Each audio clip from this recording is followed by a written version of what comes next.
You're listening to the Free to Be Mindful podcast, which invites you along on a journey to learn of mindful living, grow in mental health, and inspire through personal growth. In a world where we can often feel much stress and overwhelm, this podcast provides bite-sized tips and real talk conversations, empowering you to embrace mindfulness and nurture your full potential.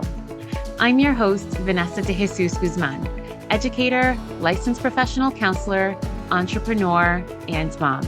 I'm passionate about helping others live life with peace of mind and ease of heart without losing their, well, here we go.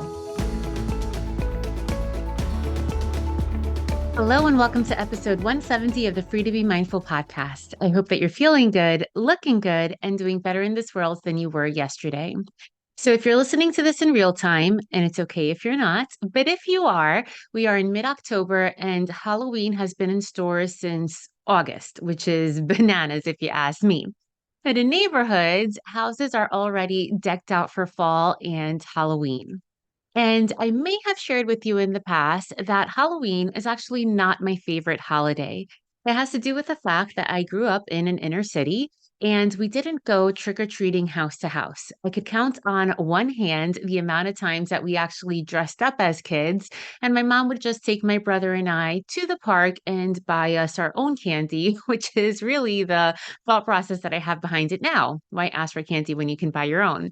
But as a mom, do not worry. I do take my child trick or treating. He loves it and he has a blast. I still don't like it, but as it goes. Well, anyway, October we know is well known for a time for candy corn and festivities and creative costumes. It really is, even though I'm not a fan, but it really is a lighthearted holiday filled with fun and spooky movies, the joy of getting dressed up, and the feeling of pretending to be someone else for the day.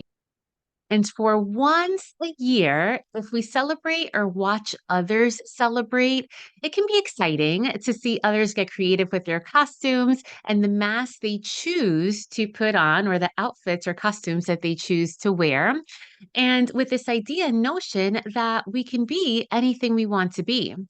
But sometimes, my friends, we know that these masks seem to not come off, and sometimes they don't have all this glitter and joy. Halloween really isn't the only time that we wear these masks, because sometimes these masks can be something that we put on to show others that we're okay, even though we're really not. Sometimes we wear masks to hide our emotions so that no one can see through these walls of defense mechanisms that we put up. Sometimes these masks we wear are to protect our own emotions because we believe that perhaps we may be hurt by the reality. But whatever the case is, I know we've all been guilty of putting on a mask and putting on a face that shows something that is very different to what we are experiencing on the inside. So often we're asked, "How are you?" And more often than not, our response is one that we don't even have to think about. We automatically say, "Good, fine." And despite the idea that maybe we're not actually fine, that maybe we're scared, vulnerable, angry, confused, and maybe we're experiencing symptoms of something bigger than outside of ourselves, we still answer with fine, good, and we don't even get into it. As a therapist, it's interesting because when clients ask me how I'm doing, because it's not about me at that time, I intentionally am very quick to say, things are good. How are you? And sometimes, though, that does spread to outside of the therapy room as well. So inside the room, I'm intentional about it, but outside of the therapy room, I too am guilty of just saying I'm fine when things are not.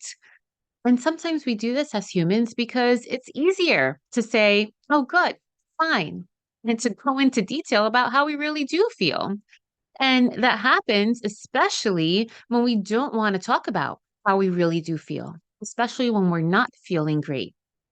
But it can also happen when we don't know how to express or how to even put into words what we're actually feeling. Personally, for me, when I become overwhelmed or sad, I actually retreat inward. I think I may have shared that with you recently. meaning that I don't spend a lot of time on social media and I don't even interact with those who I love and care for because the fact is that I don't want to because I'm not feeling my best. And sometimes it's because I don't even know what's going on in my mind. I don't have things sorted out. For example, just recently, meaning in the past 2 weeks, I had someone in my family pass away unexpectedly. And of course, it was sad, but I didn't know how much it was really impacting me until I had a number of voicemails and emails and DMs that went unresponded to and unanswered because I just wasn't emotionally ready. I didn't have that capacity to put myself out there and give space and time to other people because I had to sort my own self out first. And this can be tough. And on a personal note, it can even be harder when you're a solopreneur running a business and people are counting on you to get back to them. It's super important to have a level of awareness as to how we respond to life when we are bothered, when we're annoyed, angry, or sad at someone, or even at life circumstances. And in that level of awareness, it's also important to give yourself grace while also knowing when it's negatively impacting you and your life. Because it's one thing to take a few days for yourself after something big or sad or traumatic. And it's a whole other thing to fall off the face of the planet, so to speak, to ignore those who care for you the most, and to completely ignore all of your responsibilities. And this is why we're bringing to light that October is National Depression Education and Awareness Month. And it's time to put down these masks that we wear and instead to talk about things and to get help as we need it. Now, as a licensed therapist, I'm really big on being mindful of the words that we use because we can say that we feel depressed, but that doesn't mean that we are clinically diagnosed with depression. So, to give you a loose definition, depression or major depressive disorder is a common and serious medical illness that negatively impacts how you feel, the way you think, and how you act. And of course, it is treatable. Depression causes feelings of sadness and or loss of interest in activities that you once enjoyed. It can lead to a variety of emotional and physical problems and can decrease your ability to function at work and even at home. And when you go to a professional and have this diagnosis given to you, there are certain criteria that you must meet for a certain amount of time to be clinically depressed. And it's important, my friends, to not diagnose yourself, but instead to seek out the help from a licensed therapist or professional as needed. For the sake of just educational purposes, I will now share some of the symptoms that depression can include. These are just some of them. So they include a loss of interest or pleasure in activities that you once enjoyed, changes in appetite, whether it's weight loss or weight gain, unrelated to dieting, trouble sleeping or sleeping too much, loss of energy, increased fatigue, difficulty thinking, concentrating, or making decisions, and in the severe cases, even thoughts of death or suicide. According to the World Health Organization, depression is extremely common. Globally, an estimated 5% of adults have depression. More often than not, women are impacted by depression more than men. And depression can sometimes, unfortunately, lead to suicide. And there is an effective treatment for mild, moderate, and severe depression because it can be categorized into those three different categories. So we want to think to ourselves, once knowing this educational information, with how common depression is, why is there a stigma? Why is it that people are either embarrassed to talk about it or embarrassed to seek help for it? And it can be a wide range of things. Sometimes there's a cultural stigma of seeking help or of even realizing that depression is a thing that people can have. There's a gender stigma. We hear very often, oh, boys don't cry, or don't be a sissy, or a woman has to smile and just be strong and get through things. So, all of those things impact how we see and internalize this diagnosis of depression and how we seek out help as well. And many times it is perception. People wrongly believe that depression is a weakness. And then there's the fear of stigma, societal expectations, and feelings of shame that might be linked to these feelings of depression. And too often, we believe that admitting how we're truly feeling, how we're truly doing in life, might lead to judgment, isolation. It can lead to feelings of low self worth, like no one truly understands what you're going through. It can lead to changes in your appearance and your energy. And all of these things can be a trigger and make these conversations difficult to have. But my friends, if you get nothing out of this, it is so important to understand. Are you with me? We all have mental health. Just as we have physical health, we all have mental health. And once we fully understand this, then we give ourselves the space, the permission to talk about our feelings, to share how we're doing, and to check in with our own self love and self care, and to check in on how others are doing. Remember that words and actions matter. When we're aware of what we say and do, we can start having these conversations and it doesn't have to feel so hard. And also remember that we matter. When our thoughts are our own worst enemies, we must challenge them and practice kindness and forgiveness to ourselves and, of course, to others as well. We must have these hard conversations so that we can travel on easier roads. Depression awareness and prevention is not just a lesson, but it is a journey. It's a journey that encourages us to look within ourselves. We have to ask ourselves, are we fulfilled? Are we taking care of ourselves? And once we answer those questions honestly, then we can do things to improve them. It can be a transformative journey that makes us focus on intention, on being mindful of our loved ones and our surroundings, of asking ourselves, are we truly in the moment? Are we being honest with ourselves and our emotions? Or are we just walking through life with this mask on, not being fulfilled by this life that we're living? When we treat self care and love as a journey and encourage people to fight the stigma of depression, and when we remove the shame, we can then find ourselves challenging the dark thoughts that depression wants us to have and to believe. When we remove the power it can have over us, then we can lead these authentic, happy, and healthy lives. And remember that happiness is an action, it's an emotion, but it's not a mask. Because we as adults, we can really good at putting on this mask. We can sometimes think that we're pre programmed to just hide what we're actually going through, that we shouldn't talk about it, that maybe we don't want our children to pick up on these things or our partners to worry.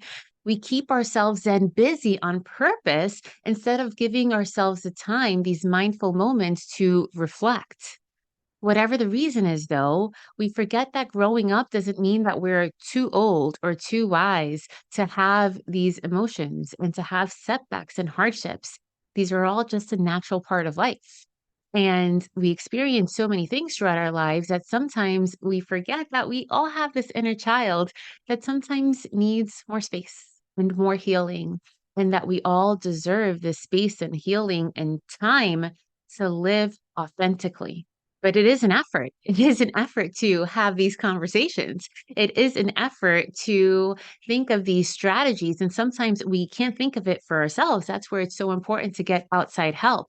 It is an effort to have these really hard conversations. And it's easier to just put on this mask. Of course it is. But then what good are we doing to ourselves? When we forget that we're human and that time and situations do need us to look inward sometimes, that can then lead to lying about our feelings. And then we try to fool others. But the reality is that we cannot fool ourselves long term. And the good thing is that we don't need to. If we want to go on a path of healing or we're looking for resources, there are so many options at our disposal. We can seek the help of a licensed therapist. For others, they may seek worship. You can use a lot of self care things like journaling and music. You can spend time with family and friends. For some, medication is needed. And there's so many resources that are out there. like support group. And it is for this reason, especially, that we have Amiga Moms Real Talk groups. So if you're a mom who is having a hard time, if you are inundated with the responsibility of motherhood, regardless of how old your child is, whether they're a newborn or whether they're 18 plus, if you need to talk about what is it that's going on, and then if you need to obtain ideas on how to manage and learn to thrive as a mom, as a woman, the Amiga Moms monthly groups are a great space to share your struggles, but also to learn so much. Every month we have these support groups that we affectionately call Real Mom Talks because we keep it real. We talk about the good, bad, and everything in between without judgment, without judging one another and how we're doing things, and instead with this communal support so that we can all again thrive as mothers. If you're interested in finding out more and coming to a Real Mom Talk in person, if you're in the North Jersey area, or a virtual talk if you're anywhere around the world, I invite you to check out amigamoms.com. So my friends, remember at the beginning where I shared the recent passing of a family member and the change in me for a few days? How did I get over it? Well, I gave myself the grace and space of taking the time I needed to sit down with my grief and to just reflect on it. Is it easy? No, it's not. You don't sometimes want to face these emotions, but it does help. And then after that weekend, I knew what else I needed. So I made an appointment with my acupuncturist and with my massage therapist because I know that my body holds on to stress and to these big feelings that then impact me physically. So I did that. I see my own psychotherapist on a regular basis. And then I slowly began to reintegrate myself back into these responsibilities that I was skipping over for a number of days. I thank the folks that made contact with me for the space they granted me as they were waiting for a response by not harping on the fault, but by just saying thank you and moving it forward. And as important as it is, remember to find support, it's just as important, my friends, to understand that it's not okay to be okay all the time. You know the saying, when life gives you lemons? I forgot to mention that sometimes these lemons can be sour. And during these times, it's human to feel these emotions because sometimes you're really upset when a relationship has ended, when you're experiencing some major life changes like a new job or moving. It can be something small, like just having a bad day, to something huge, like someone passing away. But these roadblocks and hardships are inevitable. Things happen, and we know that about life. And instead of thinking about them as the worst possible outcome, we can shift our mindset and incorporate some gratitude practices that might change the whole game. Maybe the relationship has ended because a better one is in store for you. Maybe the job loss was because there was another true calling out there meant for you. And maybe there isn't a maybe. And that's hard to really grasp, especially when it comes to loss and grief. Maybe there's no justification to what happened. Maybe there are no answers or no reason for the pain. Sometimes, when presented with these situations, we just allow ourselves to feel the sadness or anger or whatever the emotion is, but then to also encourage ourselves to pick each other back up. As we grow up, we experience things that hold a lot of weight. And when we lose these things, or people, or even part of ourselves, we can see immense feelings of sadness or anxiousness. And this is why awareness, education, and prevention is so very important. We must understand that life is like a pendulum swing, and we don't feel any one emotion forever. No one feels happy forever, just as no one feels angry forever. Our emotions come and go just as our breath comes and goes, and that is real life. We can ignite the flame and burn the candle of change so that we catch the person wearing a mask and make sure that they too feel seen and heard. We can put down our own masks and be kind and forgiving to ourselves so that we can experience how vulnerable we are, even if that causes discomfort. We can break the mold, put away the mask, and remind ourselves that we are more than just our bad days. We are more than just our negative thoughts. And seeking help and having conversations is actually a strength. My friends, remember that you are allowed to feel a variety of emotions and know that when you know better, you do better. If you feel as though you're spiraling, have the strength to reach out for help. And if you see a family member or friend who needs a help, offer a helping hand. Know that if you don't have your own licensed therapist to speak to, or if someone reaches out to you and the issue is too big for you to handle, you can always call or text the crisis hotline at 988 at any hour, at any day, at any time. Someone is there to pick up your call or answer your text, and they can point you in the right direction. Remember that you are worth taking the time and space you need, and you are also worthy of being seen and heard. I now invite you to join me on this guided meditation. So, right now, regardless of where you are or what you're doing, I invite you to take a deep breath in through your nose as you feel your belly rise, and let that breath go out through your mouth as you feel your belly deflate. Once again, breathing in through your nose, feeling your stomach enlarge, and out through your mouth, feeling your stomach go back to normal. As you continue to breathe at this pace and in this manner on your own, know that your feelings too come and go. No one is anxious forever, sad forever, angry forever, confused, jealous, embarrassed forever. As we are also not happy, enthusiastic, gleeful, full of joy forever. We all have our own human experiences. And whatever that experience is, it is most helpful when we embrace it and when we need help to manage and handle it. When it feels too big to be in our control, we then know that we have people and resources to help us. You don't have to feel angry or sad forever. And when you don't feel happy in a moment, when you feel neutral or chill, or if you just are existing in that moment, know that that's okay too. This is our human experience, and you are worthy of experiencing whatever you are feeling in this point in time. And as always, remember, in a world where you are free to be anything that you want to be, you are always free to be mindful. Catch you next week.